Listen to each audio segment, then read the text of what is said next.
6 tanda yang memperbesar kemungkinan di masa depan lo bakal dapet cewek berkualitas, high value, cantik penampilan, dan cantik hatinya. Pertama, lo udah gak terlalu tertarik lagi sama tips-tips percintaan dan dapetin cewek. Baik dari YouTube, dari coach percintaan, atau dari teman. Gue seneng banget kalau baca komen dari lo yang bilang, bro jangan bahas percintaan sama cewek terus. Ini artinya apa? Artinya lo udah sadar kalau mau dapet cewek, lo justru gak bisa fokus ke cewek. Lo harus lebih fokus sama hal lain dalam hidup yang bisa ningkatin kualitas lo. Lo udah paham, good looking, good reckoning, punya karya itu wajib buat cowok. Lo juga udah tahu, udah punya solusi sendiri. Udah lebih percaya sama diri sendiri dalam hal percintaan daripada sama orang lain. Kalau lo udah mulai mengurangi cari tips tentang percintaan dan udah mulai cari tips lain yang bisa ningkatin value lo sebagai pria, congrats bro. Ini tanda awal high value man yang bakal menarik banyak wanita berkualitas di masa depan. Kedua, lo udah bisa bilang enggak ke cewek. Kita udah sama-sama paham ya bro, kalau mau jadi high value man, nggak boleh memprioritaskan gebetan sebagai nomor satu. Ngomong gampang, ngejalaninya yang sulit. Apalagi kalau gebetan minta tolong ke lo dengan suara lembut dan wajah sendu. Pasti berdebar-debar kan? Nah, kalau lo udah bisa bilang enggak, nolak request cewek karena lo punya hal lain yang lebih penting, berarti lo udah selangkah lebih maju. Ketiga, lo bisa nilai cewek nggak cuma dari fisiknya. Punya standar atau preferensi secara fisik boleh, justru wajib. Tapi kalau lo nggak bisa ngelihat karakter, kepribadian, sifat baik buruknya cewek karena udah dibutakan sama kecantikan dan keseksian wanita, bahaya bro.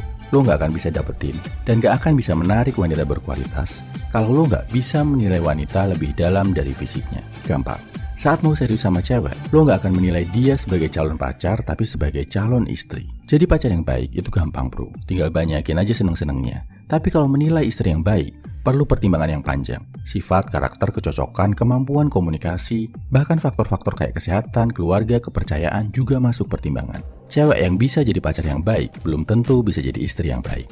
Tapi wanita yang punya kualitas sebagai istri yang baik, pasti bisa jadi pacar yang baik. Lo sadar, sebagai high value man, lo nggak mau buang-buang waktu buat serius sama cewek yang cuma cocok dijadiin pacar tapi nggak ada prospek buat jadi istri.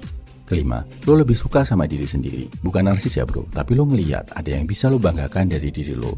Terutama dalam beberapa bulan terakhir ini. Udah ada transformasi positif yang bikin lo kasih penilaian positif ke diri sendiri. Lo ngerasa jadi lebih baik, lebih sehat, lebih sukses, atau lebih pintar. Logikanya, kalau lo aja nggak suka sama diri sendiri, gimana mungkin orang lain bakal suka sama lo? Keenam, lo udah bisa nabung buat masa depan. Nabung aset, nabung duit, nabung skill yang berguna. Semua bisa lo lakuin walaupun sedikit-sedikit. Kita tahu, cuma pria berkualitas yang bisa menarik high value woman. Dan salah satu indikator yang paling jelas dalam kualitas diri lo adalah adanya pertambahan nilai. Duit nambah, aset nambah, pengetahuan nambah, fisik dan penampilan juga nambah oke. Dan pertambahan ini gak bisa drastis bro, tapi sedikit-sedikit lo cicil, lo simpan, lo tabung, sampai akhirnya lo udah punya banyak hal di masa depan. Jadi lo wajib ya bro, bisa nabung, baik dalam hal duit, aset, atau skill. Nah, buat bantu lo nabung kualitas diri yang baik di masa depan, termasuk nabung duit, aset, dan skill yang bisa menarik wanita berkualitas dalam hidup, gua udah bikin ebook buat lo judulnya Escape the Matrix. Ebook ini mengupas fakta-fakta bohong yang dimanis-manisin, ditutup-tutupi, tapi sebenarnya malah menjebak lo. Menjebak sebagian besar cowok-cowok modern. Jadi mereka hidup penuh penyesalan, lemah, gak bisa dapetin cewek, dan sebagainya. Lo bakal temuin solusi ampuh dari jebakan-jebakan ini di ebook tadi. Bikin lo melek semelek-meleknya, sadar sesadar-sadarnya, dan kalau lo terapin, lo bakal ngerasain perubahan drastis dalam hidup lo. Ebook Escape the Matrix ini bisa lo baca di kolom komentar, deskripsi, atau bio. Bayar semampunya, boleh pakai doa. Oh ya, dari 6 tanda ini, mana yang lo lihat udah ada dalam diri lo bro? Share di kolom komentar ya. Salam high value man, semangat bro.